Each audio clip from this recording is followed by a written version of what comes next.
ella me quiere dominar. Cuando yo llego borracho, ella me quiere pegar. Me va cogiendo del pelo y me tengo que agachar. Ella me lleva arrastrando y palo me da en el solar. ¿Será que me cree tonto? Sí, señor. ¿O cree que yo soy bobo? Sí, señor. Y me volverá a pegar.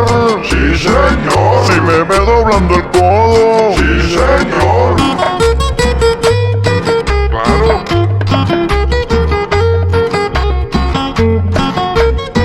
Me está creyendo bobo.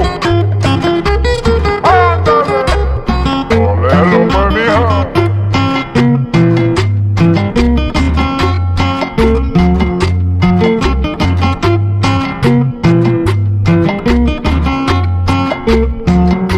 Cuando voy a salir, ella desde muy temprano se pasea por la casa con un garrote en la mano. Ella dice: si salís y vuelves aquí borracho, palo yo te vuelvo a dar, también te pongo los cachos. ¿Será que me cree tonto? Sí, señor. ¿O cree que yo soy bobo? Sí, señor. Y me volverá a pegar.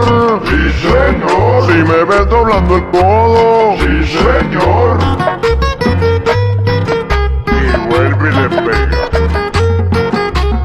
Las veces que doble el codo vuelve y le pega.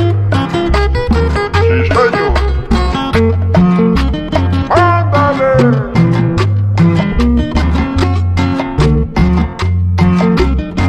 ¡Ándale pues, mijo! ¡Báilelo, morena! Y cuando voy a salir, ella desde muy temprano se pasea por la casa con un garrote en la mano. Ella dice: si salís y vuelves aquí borracho, palo yo te vuelvo a dar, también te pongo los cachos. ¿Será que me cree tonto? Sí, señor. ¿O cree que yo soy bobo? Sí, señor. Y me volverá a pegar. Sí, señor. Si me ve doblando el codo. Sí, señor. Eso es así.